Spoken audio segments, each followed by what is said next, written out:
Good evening, and welcome back to Sooners Recap. I'm your host, Jason Watkins, with my co-hosts, Kchris, Griffin of the Horns Down podcast, and Mr. Chris Mason from Sooners360. Welcome into the show, gentlemen. Good to see you again. Yes, sir. Yes, sir. Hello. We are here. We are here.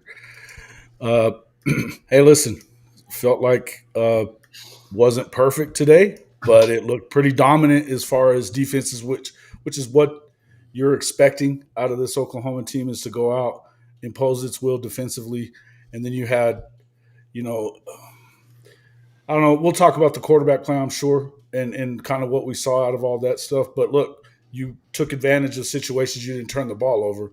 What were your initial thoughts coming into it, Chris? Oh, my initial thoughts were for us to go out there and play really well this game, man. I went back and watched some South Carolina games, and I said, one, I don't know if that offensive line is going to hold up. Two, it's all dependent on what do we do after the play breaks down, right? Can we stop him? Can we prevent him from? I wasn't necessarily worried about him taking off. What I was more worried about is, like I told you guys on the podcast a few days ago, when the play breaks down for him and he starts scrambling, he's throwing bombs. He's not looking in the intermediate. He's not doing any of that right there just to pick up the first down. He's throwing bombs. I thought the pressure, I thought all the rest of those things, it was a recipe for success for us. We just had to go out there and execute. Just to piggyback off of what Chris Mason said a couple of weeks ago when we were here, complimentary football. That's what I expected to see, and that's what we got back. I was very loud about my thoughts about Mateer bouncing back, having a really good bounce back game. Thought that you saw a bunch of things. I think that his stats, the 150 that he had through the air, Jason, I'll say this right here, probably get some more. There were some drops. There was a couple of things that happened today. Regardless, though, man, you went out there and you kind of exceeded, I think, a lot of our expectations. We'll talk about the run game. I'll just put that out there because that was something that was interesting. But for me, one of the things that I was most pleased with was just the simple fact of we got back to a lot of our bread and butter of what we want to do. I know people are still wanting us to stretch the field, and we had a couple of plays where we tried to do that, try to go long and stuff like that. It's there, but at the same time, you take what the defense is going to give you, and we were able to move the ball a whole lot. And it's interesting that we didn't really have a lot of QB run in this game here. But two big things, again, that exceeded my expectations, run game and then offensive line. Hats off to those guys. Still a lot to clean up. And that's what you really like about this team is that they're still not necessarily, they haven't peaked yet. And that's actually okay because we got some bigger games down the road. I'll pass the mic to Chris Mason.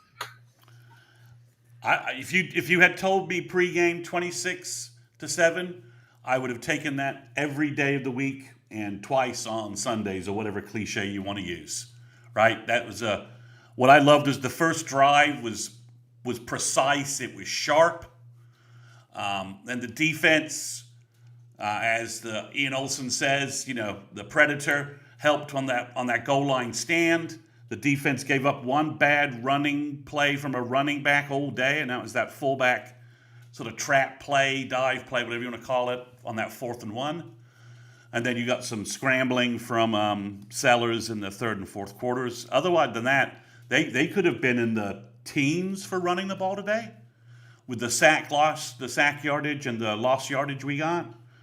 And we basically, I don't want to say we just wasted the fourth quarter, but we basically we're just running out of string. So we put 24 points up on offense, legit drives, 3 offensive drives, 3 touchdowns, and off the running game, put up about 170 yards by our running backs.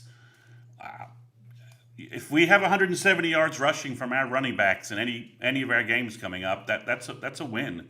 You're not beating Oklahoma if our jab is working on offense, the running game. You're not beating us. Not with the way our defense is currently playing. So, and again, just the momentum it gives us. I mean, we were on the mat last week, right? We got knocked out, fluke punch by Texas, whatever you want to call it. They kicked our ass. They beat us, right?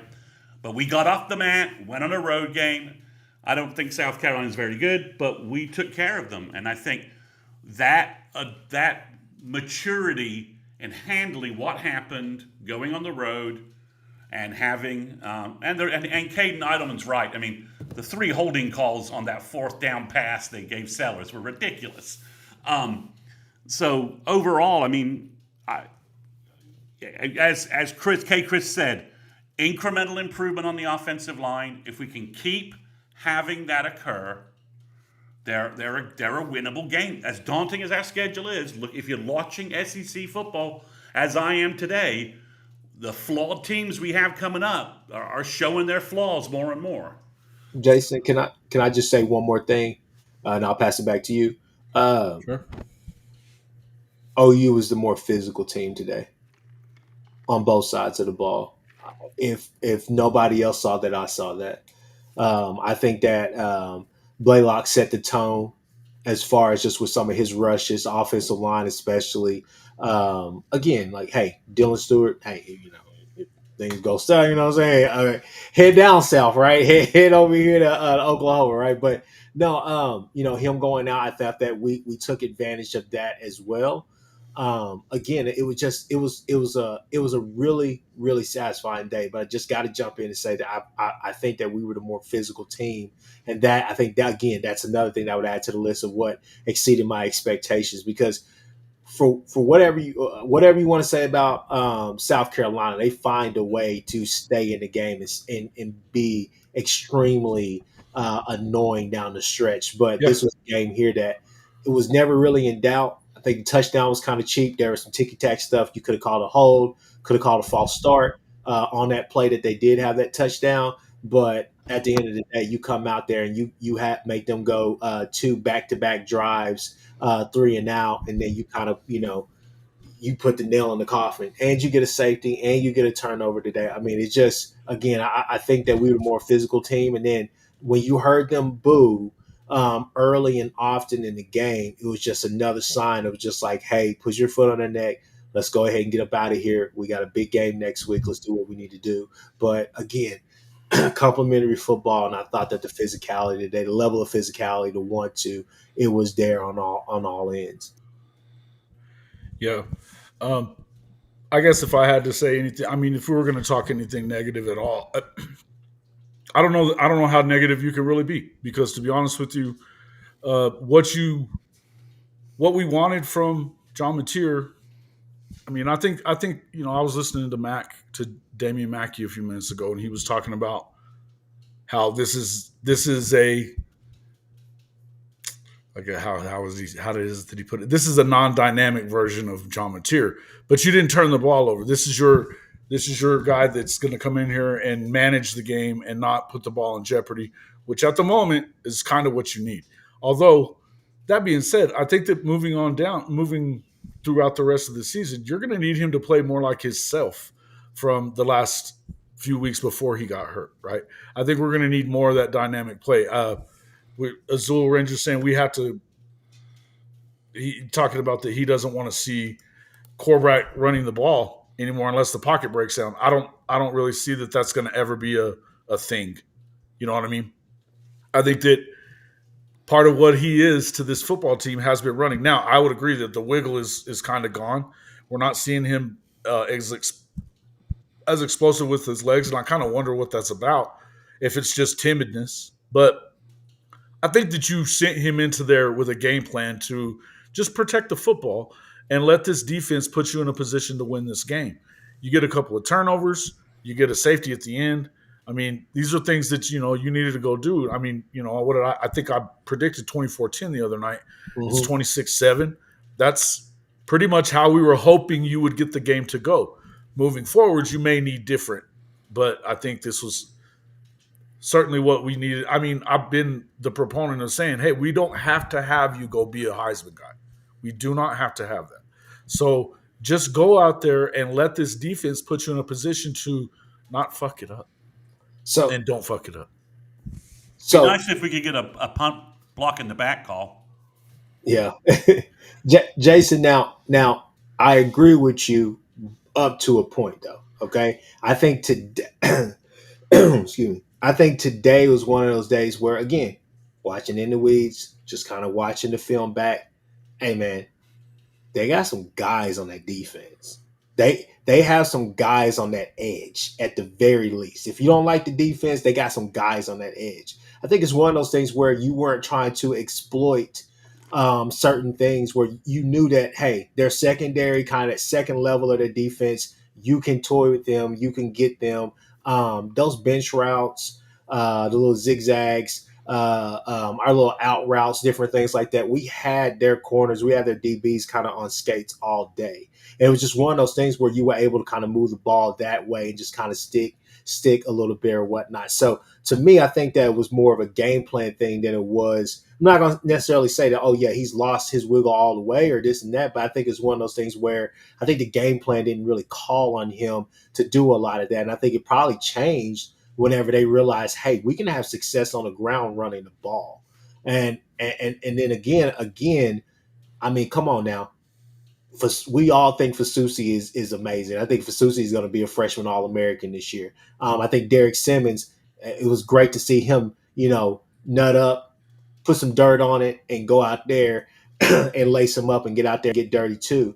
But, South Carolina's going to have edges, and they got edge guys. So I think that was one of those things where you didn't want to just kind of put those guys out there and, you're running this, long developing this and that. I think you were trying to get the ball out of his hand quickly, but I think also you're just trying to give yourself an opportunity just to move the ball. But again, I think that things probably changed as the game went on whenever you saw the level of success you were able to have on the ground with Blaylock. And, man, it was great to see X-Rob get that long run under his belt today as well. I was happy to see that too. And the only thing that I would say, as far as material, I'd love to see him start stepping up in the pocket instead of drifting and getting hit like he did. You know what I mean? Step up in the pocket and make the throw. We know you can.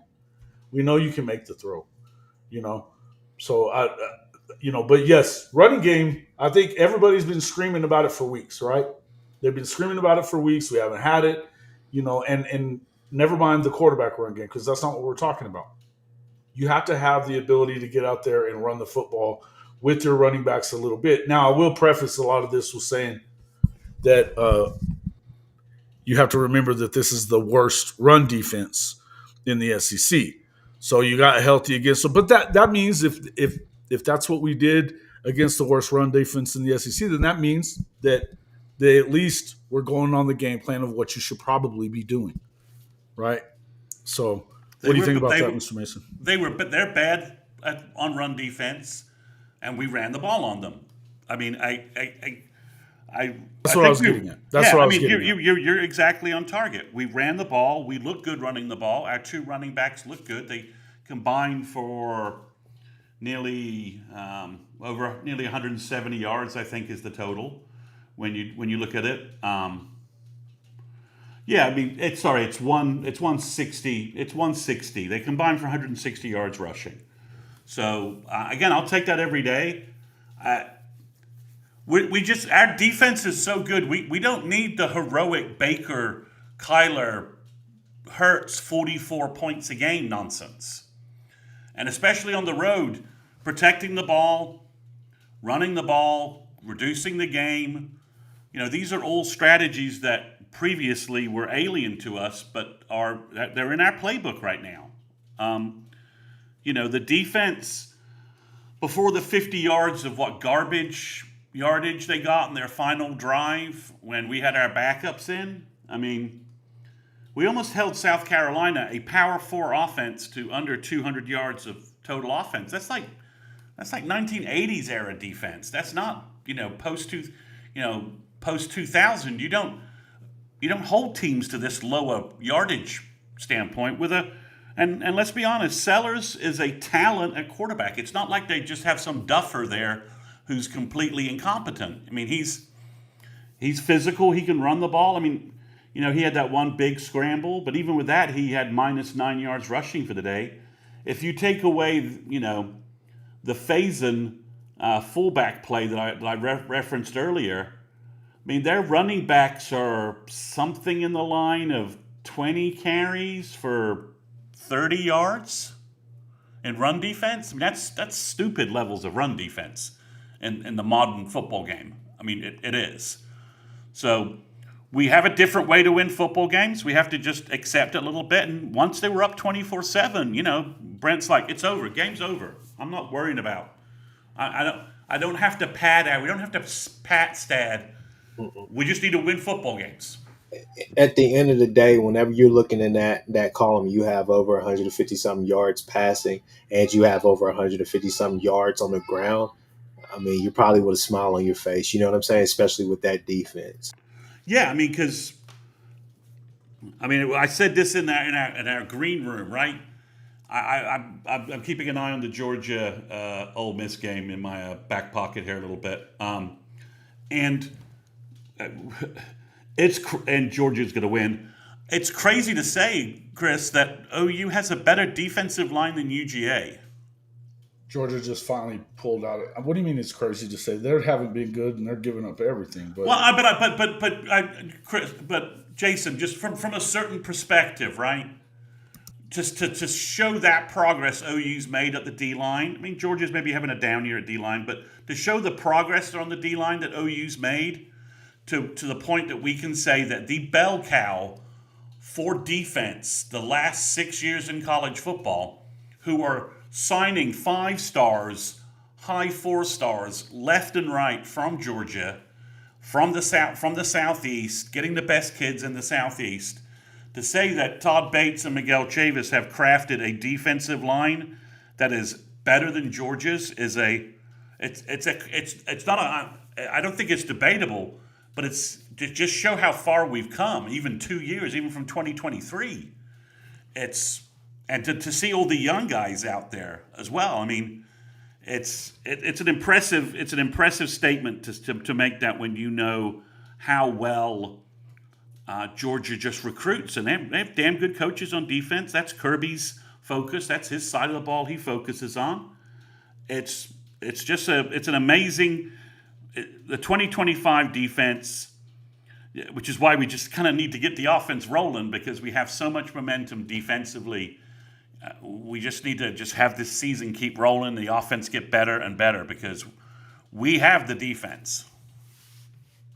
And here's the thing, okay? I think it's somebody in here who said that the offense stinks or whatever the case may be. Yeah, that's Wes. He's being a doomer.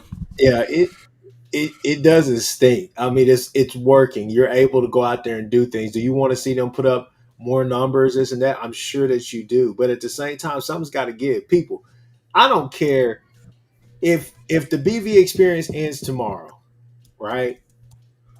If you can't say anything good about him, you can say at least one thing. He fixed the defense. The defense is not the issue. But at the same time, man, I think this offense, it still has a ways to go. But at the same time, I think there's certain things that we gotta remember. It's the first time for a lot of people outside of a person named John Mateer that is out there on the field actually executing this thing. Because on that first drive, right? On that very first drive, there was a pass where it looked like he threw it behind Satania. Again, it's still getting Satania, Keontae Lewis, Giovanni Gibson, Burks, a lot of these guys, we still have to give them enough time to really fully understand this offense and what it's asking. Sit down there. You don't have to keep going. There's 2 guys there. He's not trying to lead you. It's this. And I'm not trying to put blame on them, but I'm just saying there's certain things that you have to look at with this scheme and just understand. Like, it's there. Things are there. You just have to see it. You just have to be able to catch it cleanly.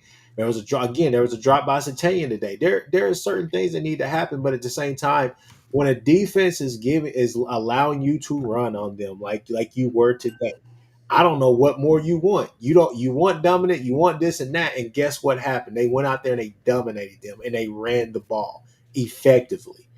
At first, it looked like, yeah, I'm fine with it. Just pick up 2, 3 yards, and all of a sudden those became 10 to 15 yard gashes. We were able to get a lot of ground. We were in short and field position was great for us an awful lot as well. Again, kind of going back to the Kent State game, we talked about that as well. People are like, "Oh, you only put up 350 something yards on Kent State." Yeah, we we were in plus yardage every time they punted. You get what I'm saying? So it's just one of those things where things are starting to come together for this team. Um, right now, I wasn't looking for us to go out there. Yes, I wanted us to beat them 60-0, right? But at the Yeah. same time, 26-7, holding that team, and honestly, you shouldn't really gave up that touchdown. That's to be debated another time. But again, this team went out there, they responded well, they attacked well, they were more physical, and that's all that you can ask for. And the whole thing is that again, go back to last year, people. Shane Beamer was doing a lot of stuff, and I think a lot of us like Shane Beamer. But Shane Beamer took some liberties out there Not last me. year on our field. So to go up there and do that in here and potentially send his ass to Va Tech, definitely happy with today, guys. And Definitely. you got a great point. Like psychologically speaking, South Carolina embarrassed us last year. I mean, it was the worst home game in a really long time. I mean, it was a terrible home game. And to go to They South have them Carolina, though. They have them from time to time. well, but Yeah. if you think about it, it's the worst. I mean, Jason, let's not dwell on it. Last year's last year, but to rebound against this squad on the road and to beat them and to calmly walk away with a fourth quarter that was really meaningless, and against this team that embarrassed you last year, that maturity, that mental improvement in handling yourself and handling your game is big. This would like there were lots of folks predicting we were going to lose today, and every one of them, is going to have to put their have to record their weekend update and say, yeah, I blew that game. I didn't have that game right because 26-7, and as you're right, it should be 26-0. It was a great win. On the road. I mean, the SEC is a weird snake pit of games. I mean, it is. I mean, you go on the road and win at Columbia, walk away with a 19-point win. Sooner bettors should be happy, and Sooner fans should be happy. I'm about to pull a Jason real quick. Well, that's where. Oh, go ahead, Jason. I'm sorry. I was about to pull a you real quick. I was about to go in, but Do it. I already handled it. Go ahead. I already handled it, but please do. He's in there. Hey, Go ahead. all I was gonna say, dominating another shit team. That's what you're supposed to fucking do. What are we talking about? That's No what shit. you're supposed to do. Instead of playing with your food like other people we know, What are like we other talking teams we about? know. Look, 2 years ago, 2023, when we beat Texas, we went and played like shit against UCF. What do y'all want? This is why you have to do a couple of things if OU loses one game. You have to stay away from Twitter. You have to stay away from the radio shows. You have to stay away from the national perspective. You need to go and touch grass. Go out there. If you have a wife, if you have a girlfriend, if you have anybody, go touch somebody. Hold hands. Go to church.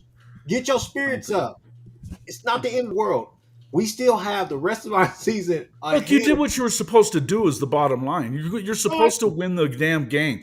And at the end, style points no longer matter. No longer matter in this game. Back in the day, whenever you were worrying about posters and everything else, and it was all about that, if you were going to get even in the 14 playoff, style points might have mattered. Nowadays, they don't. It's strength of schedule Well, I and mean, all that other shit. and with that shitty Big 12 schedule, you needed style points too, right?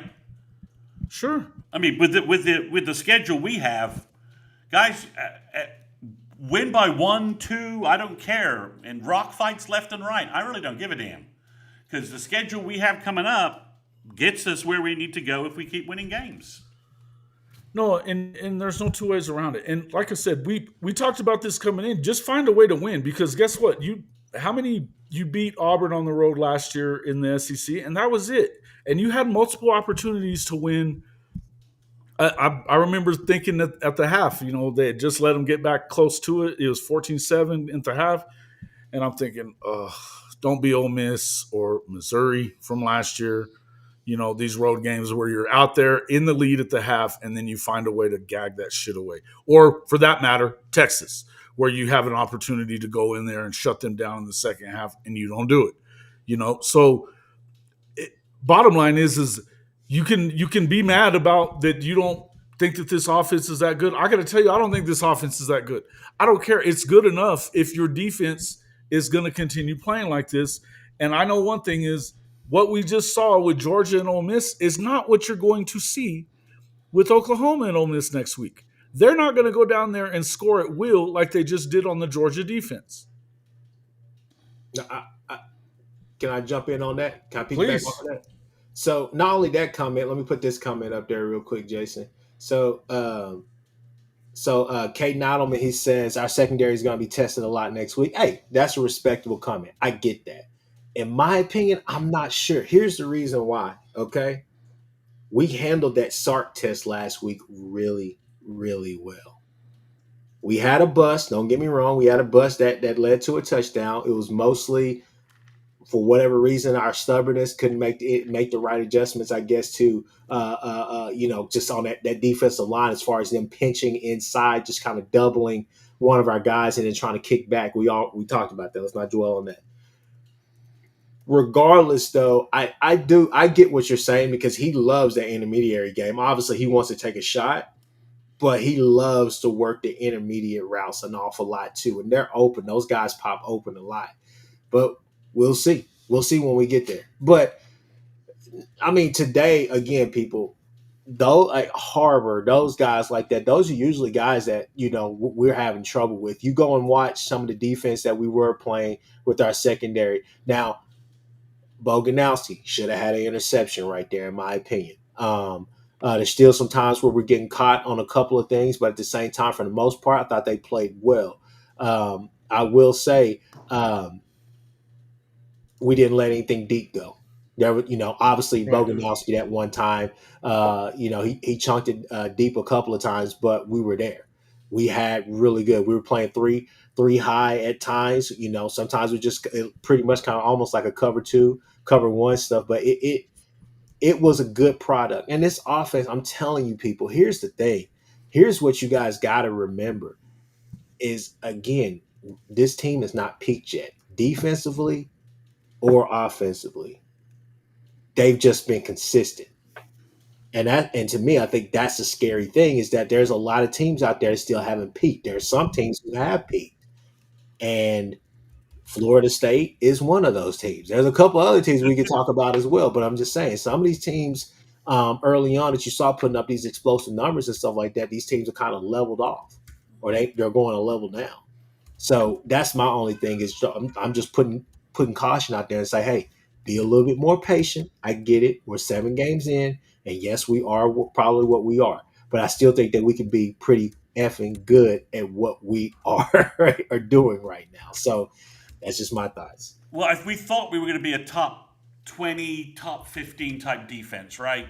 I think preseason you would have taken that, right? If I told you, hey, we're going to be a top 15 defense, you'd have been like, that tracks with what we're seeing. We'll take that. Yeah, I think we were all talking about that. We expected it to be the best defensive line, but not the best defense. No, overall, we're worried about the secondary linebacker play. We're like, we lost Stutz. I mean, guys, we're a top 5 defense.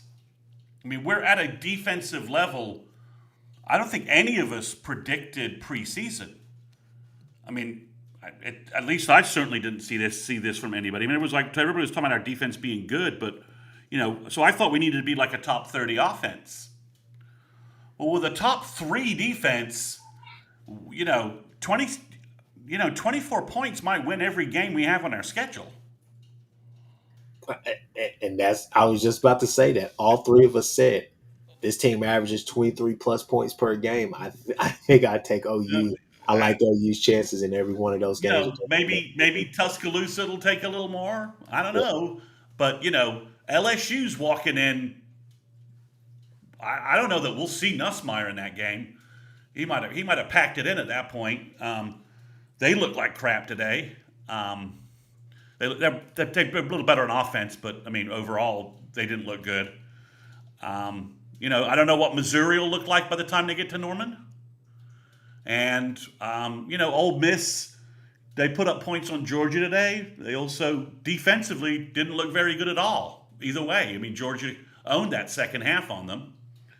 And Georgia hasn't, so I just think there's a ceiling for this team, and we've come nowhere near close to it. Remember, I think this is probably the second game in a row where we've had the offensive line that we want to play. And if we have that again, if we can keep having that offensive line play game over game over game, we got our running backs. Let's not talk about the 3-letter word ever again. It's not relevant this year. We've got our 2 running backs. Mateer can run the ball, I think, if we need him to if you want to throw a curveball at somebody to get some more yards. Giovanni Gibson is coming into. He looks good out there. He's rounding into play. We have a number 1 wide receiver in Satania.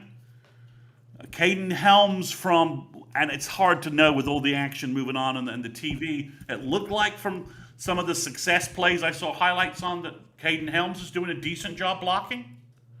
Something to build from.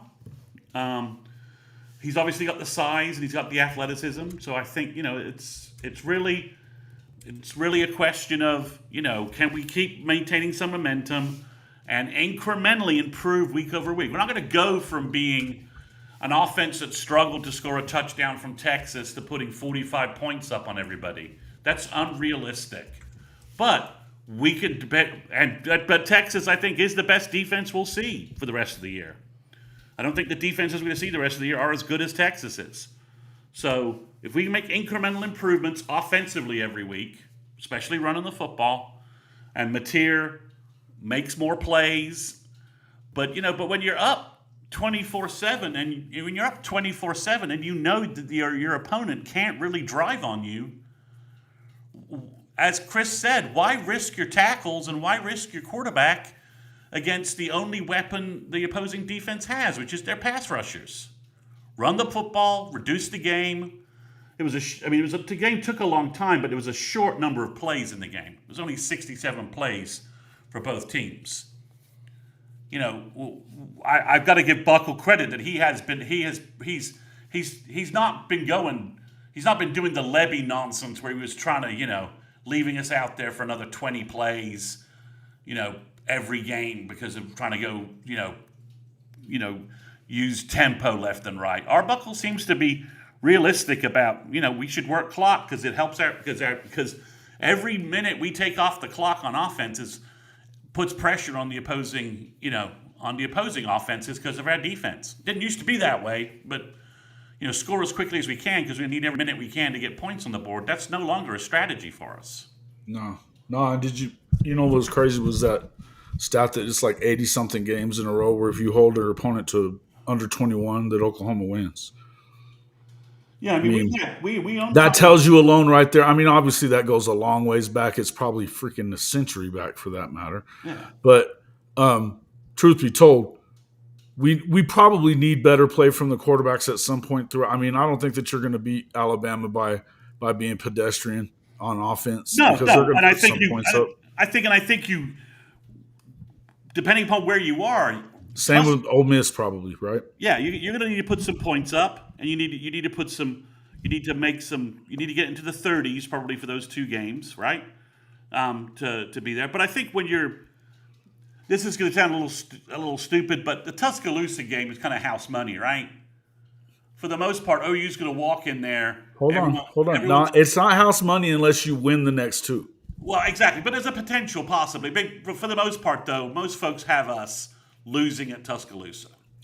Sure, saying that's an FBI and all the. But I also, after I said Tuscaloosa, I said Ole Miss as well, and I was about to say Tennessee, but you were already on your point.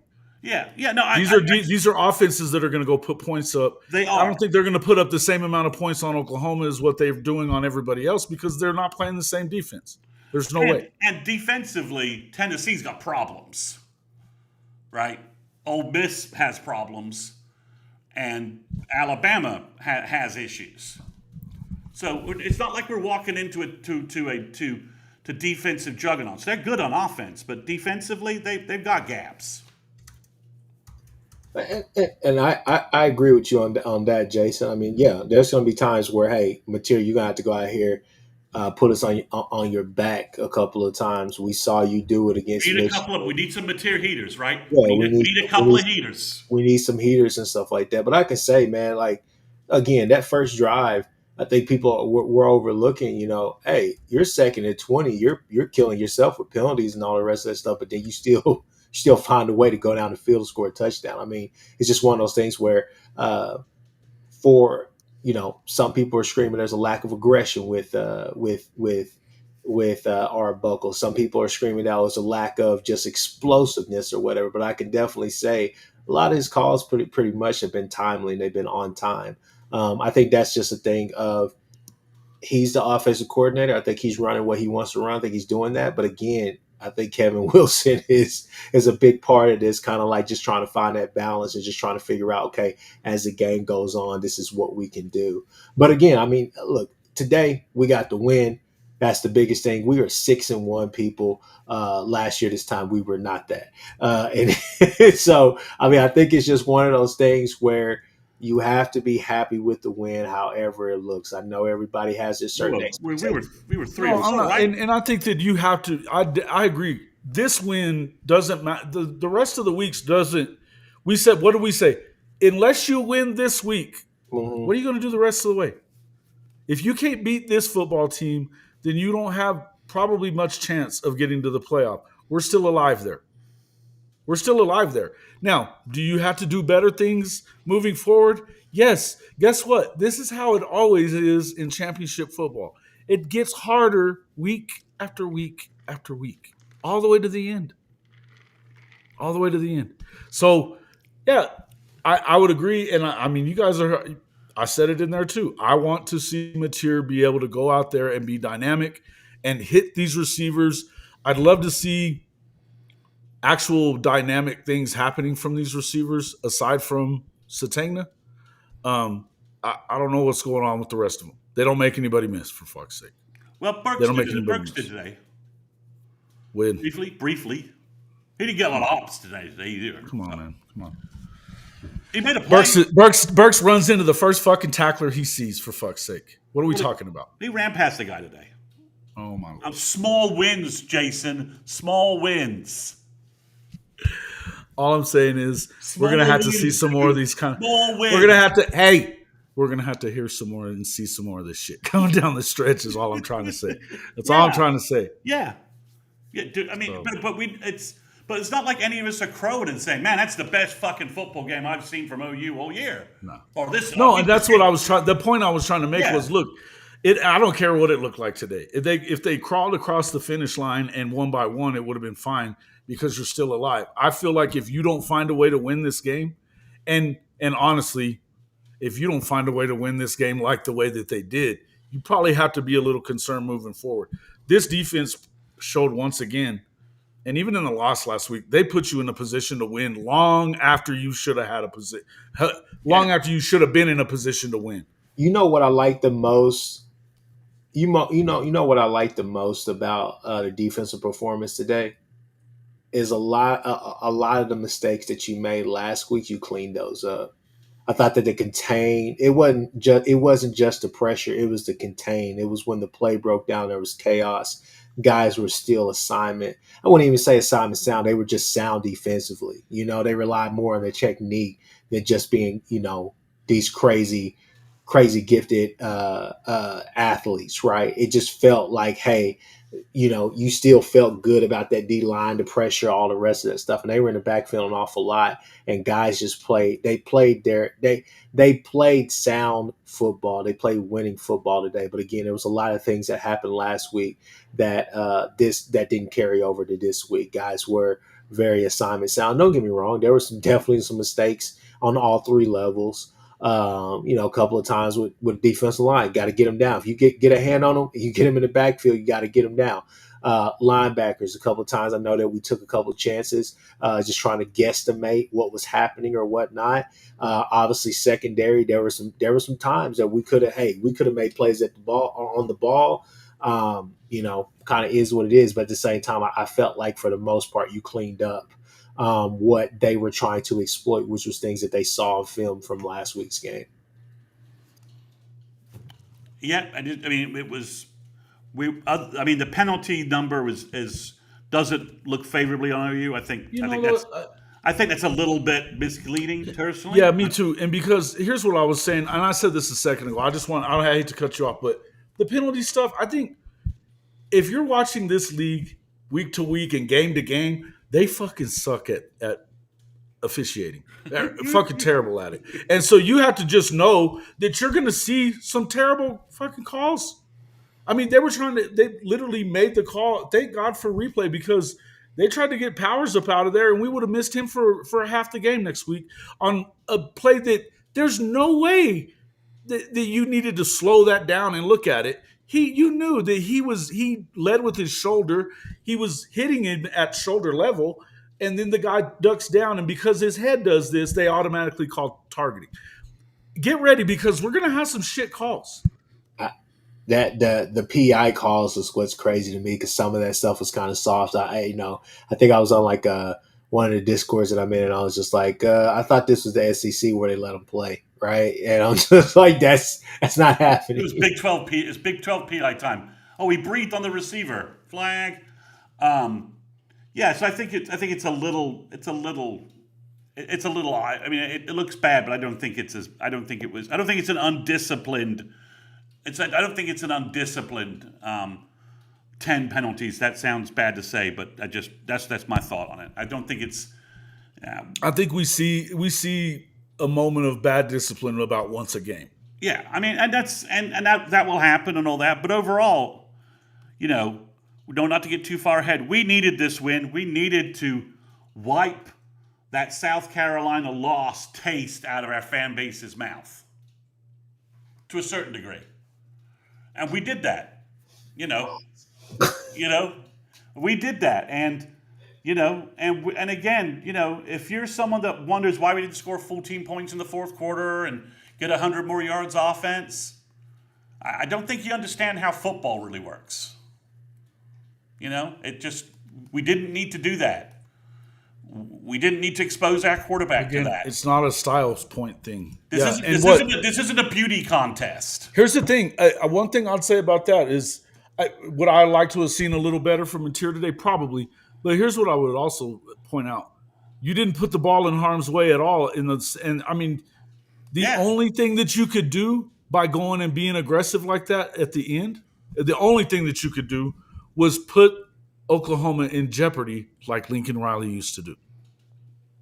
Yeah, I mean, your defense had the game, and again, guys, to beat this point to death, 230 yards of offense against a Power 4 football team with a guy the NFL thinks is an NFL quarterback, and they've got some talent over at the skill position at their skill positions. I mean, obviously their offensive line is not good, but still.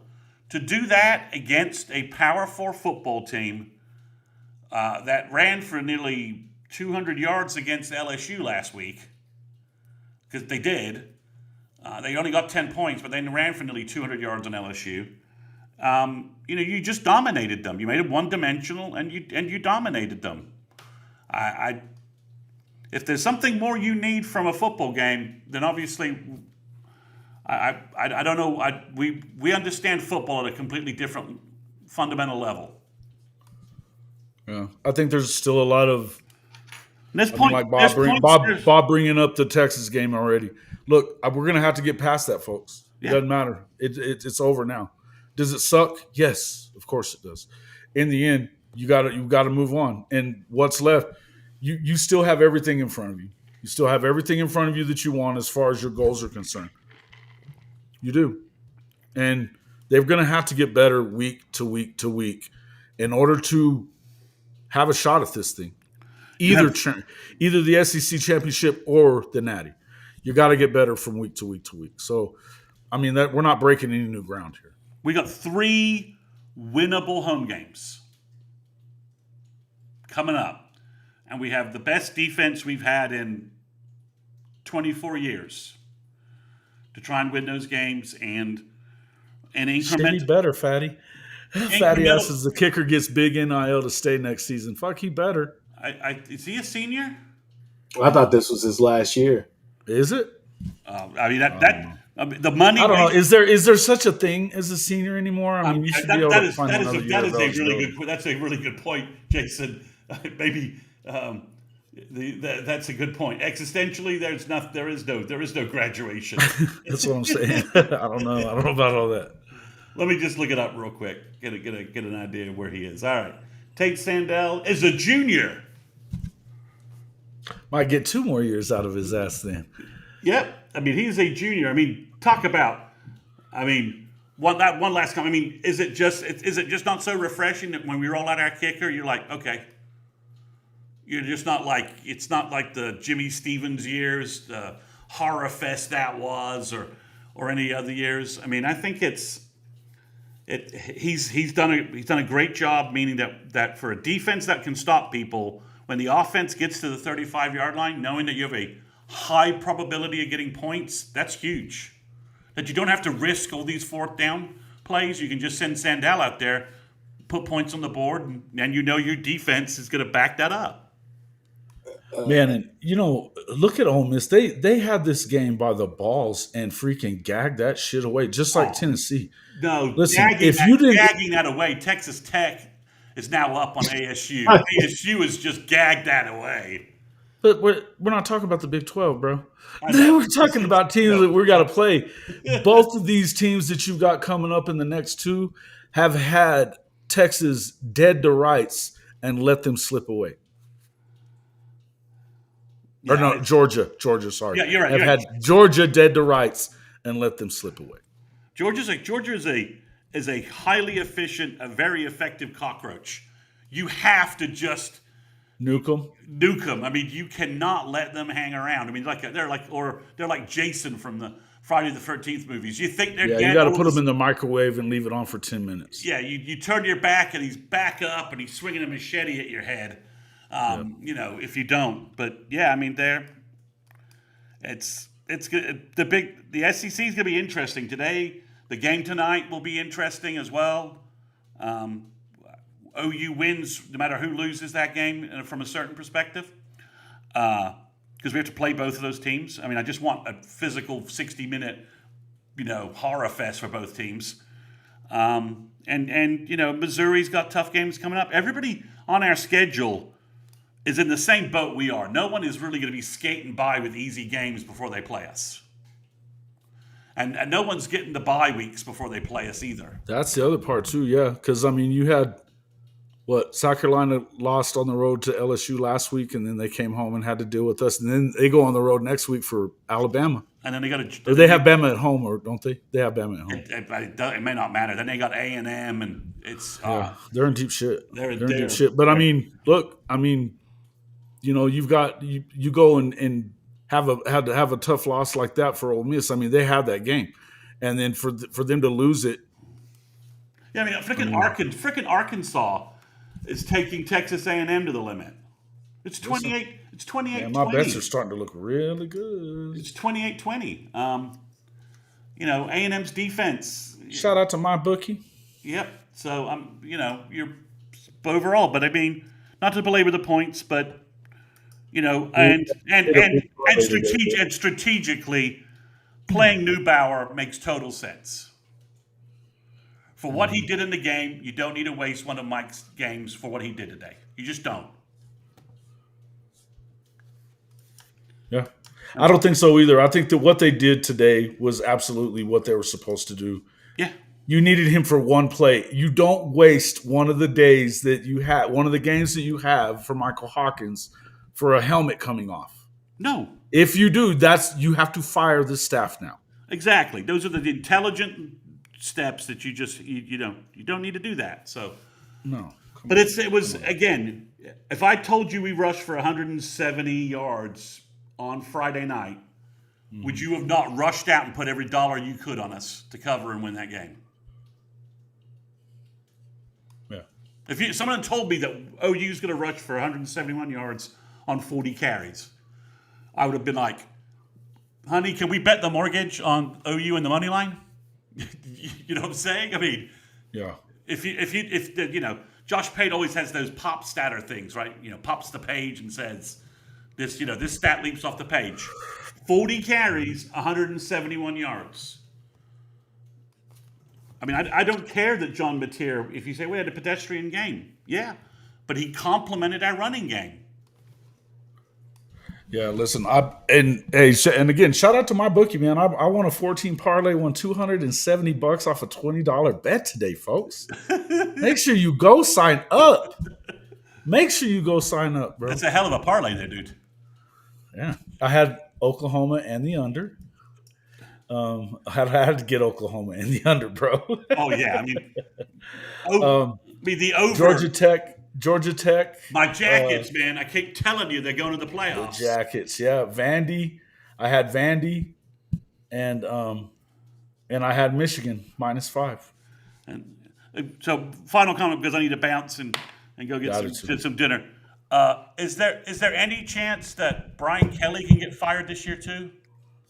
Yes, very much so. I mean, hey, I think that is Brian Kelly not on the list of coaches that they might want at Penn State, since he's a Northeast guy, not a South guy. Well, if that doesn't define fuck up, move up, I don't know what does. But he won everywhere. He's the winningest all-time coach in Notre Dame history, for fuck's sake. I know. He's the killer, and I just have a hard time moving beyond that. Brian Kelly.